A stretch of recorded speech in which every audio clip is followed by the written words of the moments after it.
Todos os dias, sobre todos os pontos de vista, vamos cada vez melhor. Sou Viviane Machado, do canal Vivi em Portugal. Tô aqui hoje para gravar mais um vídeo para vocês. Espero que seja um conteúdo aí que ajude bastante nessa busca pelo conhecimento. Tô aqui no trânsito, para você que me segue há mais tempo já sabe, você sempre vai de carona aqui comigo, não tem jeito.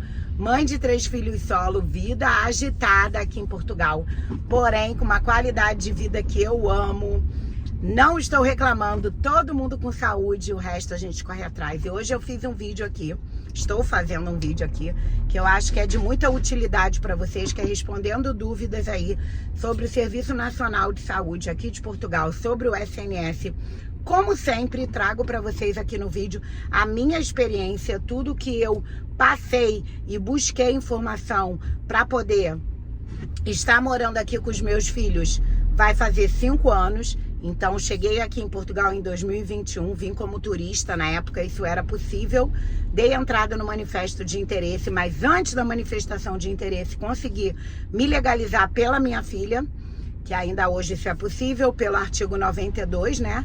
Que é o visto de estudante no ensino secundário. E depois que saiu o visto da Mônica, eu pedi a minha legalização através dela, né? Então, depois tive direito à nacionalidade, que eu já havia dado entrada, mas demora muito, já que o meu pai é português. Como nunca tinha pensado em vir morar na Europa, não tinha pedido ainda. E aí solicitei, demorou, mas saiu. Depois eu pedi a nacionalidade dos meus filhos, que é gratuita, menor de 18 anos, né? Não paga aquela taxa de 300 euros. 200 e uns quebrados, acho que não chega a 300. E graças a Deus deu tudo certo. Mas hoje em dia, para você vir, você tem que vir legalizado. Cada vez mais tivemos aí na semana passada, eu tô gravando esse vídeo para vocês no dia 21 de outubro de 2025, que a gente teve aí a última alteração da lei dos estrangeiros, regulamentando agora o visto de procura de trabalho. Não pode ser para qualquer trabalho, apenas para trabalhos qualificados. Isso está deixando aí muita dúvida, mas ainda vai sair uma portaria dizendo quais são as profissões, né, que se enquadram nessa questão aí de qualificado. Enfim, tivemos bastante alteração em relação também ao reagrupamento familiar. Então, cada vez mais planejamento, como eu sempre digo aqui no canal, é a palavra de ordem. Tem que fazer o planejamento pra gente não cair aí num problema mais sério de não conseguir se legalizar. Então, vindo legalizado, a gente tendo já aí autorização de residência, né? A gente já consegue aderir ao SNS, ter o número da utente, né? Que é como eles falam aqui em Portugal, que é o número do Serviço Nacional de Saúde, para a gente poder ter direito à saúde pública aqui em Portugal. Como eu sempre falo, saúde pública aqui em Portugal não quer dizer saúde gratuita. A gente que vem do Brasil vem com uma mentalidade, eu pelo menos, como eu sempre falo por mim, acredito que você também, quando a gente fala em público, a gente acha que é gratuito, mas não. A gente tem um pagamento de uma taxa moderadora, que eles dizem, mas são valores acessíveis que cabem aí no nosso bolso, então não se preocupe com isso. Para isso, é claro, a gente tem que ter aí já o número da utente, já está legalizado para poder fazer jus e para poder aí ter direito a esses benefícios. Então, eu vou falar com vocês um pouquinho aí sobre esse Serviço Nacional de Saúde, porque eu fiquei bem perdida e fui aprendendo com a minha experiência ao longo do tempo aqui em Portugal. A gente tem o médico de família, que é dado pelo centro de saúde mais próximo da sua casa, quando você vai fazer a inscrição. E pronto, aquele médico de família é um médico clínico geral, que ele que vai ser responsável aí pela sua saúde aqui em Portugal. Como a gente não tem, é sempre importante trazer o boletim das vacinas do Brasil, como a gente não tem um passado aqui em Portugal, um histórico, digamos assim, eu trouxe a minha caderneta de vacina e eles transcreveram para o sistema aqui de Portugal. A gente consegue ter acesso a esse sistema, as informações, a consultas, enfim, aos exames, às receitas, né, que eles passam, que várias medicações são coparticipadas e aí são muito mais baratas nas farmácias, porque eu já tive digo de antemão que as medicações aqui em Portugal não são baratas. Comparando com o do Brasil, fazendo aí a conversão, aí é que ferrou mesmo. Aí no Brasil é muito mais barato. Então, de antemão, já te dou a dica. Esses remédios básicos, se você utilizar de dor de cabeça, de gripe, de enxaqueca, de coluna, que não precisam de receita, né? Aí no Brasil você pode trazer na tua mala despachada sem problema nenhum, não tem controle. Todo ano, quando eu vou ao Brasil, eu trago bastante remédio. Trago inclusive o meu ferro, porque eu tenho anemia e eu tenho que tomar várias vitaminas, né? Mas o ferro para mim é o que pesa no meu bolso, só para você ter uma noção. O Neutrofer de 150 miligramas, aí no Brasil custa em torno de R$40. Se você converter isso para cá, dá 7 euros, né? E aqui eu não consigo achar com a mesma miligrama, de 150 miligramas, então o máximo que eu acho são 40 miligramas. Com 30 comprimidos eu teria que tomar, eu tomo 2 por dia do Neutrofer, um de manhã e um à noite.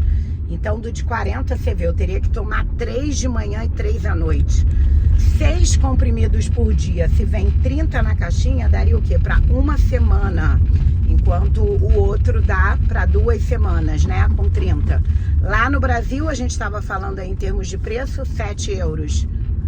Aqui em Portugal, 15 euros o mais barato. Então, assim, gente, sem condições, 30 euros com 7 euros. Então, a diferença é muito grande. Então, eu trago do Brasil toda vez que eu vou pro ano. Eu vejo a validade que tá do Neutrofer e já trago aí 20 caixas, enfim. Quando vem algum conhecido, alguma amiga, algum parente, eu peço para trazer. Então, realmente, a medicação no Brasil é muito mais barata. Então, o que você puder trazer na mala, você já traz.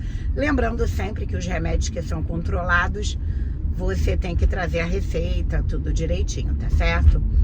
Então, continuando, a gente tem esse médico de família que é o clínico geral. E quando você tem alguma doença, que eles falam doença, eu acho engraçado, no início eu achava muita piada, agora eu já acostumei. Quando você vai lá, pede uma consulta aberta, que é a consulta para o mesmo dia, digamos que você está passando mal, está com alguma dor, aí você vai falar que você está com alguma doença e aí você precisa ir no médico naquela hora. O ideal é você ligar para a linha SNS, que é o 800 alguma coisa, e eles fazem a triagem, você passa por um enfermeiro e aí eles mesmos já marcam para aquele dia, caso haja necessidade, a consulta aberta, que é com o médico que tiver no posto de saúde, não quer dizer que é com seu médico de família, para você ter aquele atendimento de urgência tão importante. E fora isso, que não é a especialidade dele, você tem que conversar com ele. Digamos que você esteja com algum problema, mulher, né, de ginecologia e quer ser encaminhada pelo ginecologista. Todas essas especialidades, quem solicita é o seu médico de família. Então, digamos assim, você tem que convencer, vou usar essa palavra, né, o seu médico de família para poder solicitar a especialidade, para você poder ir ver o que você tem. Tô chegando aqui na minha formação, tô estacionando o carro para poder dar mais atenção para vocês. Só um minutinho. Pronto. Então, tudo tem que passar aí, como eu estava falando, pelo médico de família. Então, tem que convencer o seu médico de família que realmente você está com algum problema, que você precisa ir daquela especialidade. E pronto, o meu médico de família sempre foi muito complicado, eu consegui convencer de alguma coisa, porque ele não dá muita abertura, já tem muita idade, enfim, eu sou brasileira, não sei te dizer por quê. Eu sei que é muito complicado, nunca consegui. Posso te dizer assim, dele me encaminhar para nenhuma especialidade. Ele que tenta resolver tudo, ele que pede os exames. Nem eu, nem meus filhos. Estou parando para pensar aqui. A minha situação, graças a Deus, e eu vim contar isso para vocês aqui, porque a minha experiência, como eu sempre falo, pode ser a experiência de vocês também, é em relação ao seguinte, em acho que foi ano passado, 2024, não. Foi 2000, bom, enfim, eu não sei se foi 2024 ou 2023, eu fiquei internada. Quem me acompanha lá no Instagram segue, se você não me segue lá, @viviemportugal, posto lá meus stories todo dia para vocês ficarem junto comigo. Eu fiquei internada uma semana, fiquei com anemia, tive que tomar reposição de potássio. Não sei te dizer ainda o que eu tive, mas foi um vírus, uma bactéria. Eu sei que eu fiquei 9 dias internada no hospital. Eu moro em Felgueiras, aqui não tem hospital público, só o particular. Para uma emergência, depois que o posto de saúde fecha, uma dica muito importante: se você tem um hospital particular aí na sua cidade, depois que o posto fecha, aqui na minha cidade, a partir das 8 da noite, é gratuito a consulta de emergência no hospital público, você pode, no hospital particular, desculpa. Então, aqui em Felgueiras, eu tenho um hospital que é o Agostinho Moreira, se eu não me engano. Agostinho Ribeiro, eu sempre falo errado. É um hospital particular, mas depois das 8 da noite fica uma fila do caramba. Chega 10 minutos antes, que é mais rápido. Você já entra na fila, espera 10 minutos. 8 horas da noite em ponto. É gratuito, você leva o seu documento e aí você não paga na emergência. Bom, como aqui só tem, voltando esse adendo, dando essa dica para vocês, aí até às 7 da manhã, tá, gente? É gratuito. Se não, a consulta são 23 euros, se eu não me engano, da emergência, se você for no horário que não é esse, porque aí você paga. Então, eu fui encaminhada para o Hospital de Penafiel. Eu fui para Guimarães, para o Hospital de Guimarães, que é gratuito, eu gostava muito de lá. Só que, de acordo com o meu endereço, não era o hospital de referência. Eles me encaminharam de ambulância, quando viram que era uma situação que eu teria que ficar internada, fazer mais exames. Eles me encaminharam de ambulância e eu fui para Penafiel, que é uma cidade vizinha aqui de Felgueiras. E lá em Penafiel eu fiquei por 9 dias. Isso tudo para contar o quê? Que mesmo depois de eu ter alta, eu tive uma médica, que é a doutora Fátima, que ela vai ficar me seguindo por conta do problema que eu tive, das vitaminas e tudo. Então você passa a ser seguida pelo hospital. Aí é maravilhoso. Por quê? Porque tudo que eu quero, eu vou de 6 em 6 meses nessa médica, ela já me pede na consulta que eu vou para o retorno, dali a 5 meses, todos os exames de sangue, ecografia, tudo que eu preciso, tudo que é exame é marcado pelo Hospital de Penafiel. Continuo com o médico de família, se eu tiver uma emergência eu posso ir até ele nas consultas de rotina uma vez por ano que o próprio posto, né, marca, mas tudo que eu quero, eu peço para essa doutora que me segue no Hospital de Penafiel. E é maravilhoso quando você consegue isso e tem uma médica legal que te atende, a minha top. Então, é ela que me encaminha quando eu falo para ela que eu tô com algum problema para especialidade. Por exemplo, eu acho que eu tô entrando na menopausa. Eu tô com 43 anos. Eu sei que é cedo, mas eu já tô tendo aí alguns sintomas. Ela já pediu alguns exames de sangue que são específicos para detectar.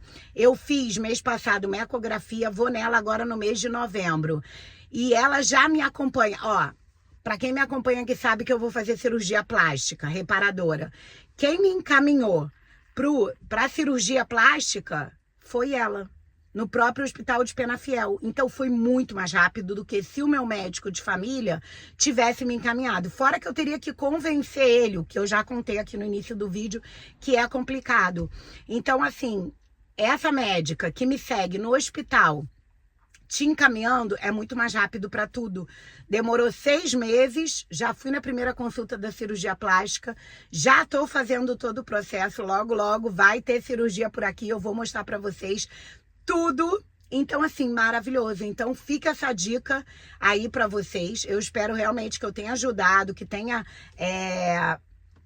resolvido, né, sanado algumas dúvidas. E é isso, estou sempre fazendo vídeo para ajudar. Fiquem com Deus e até o próximo vídeo.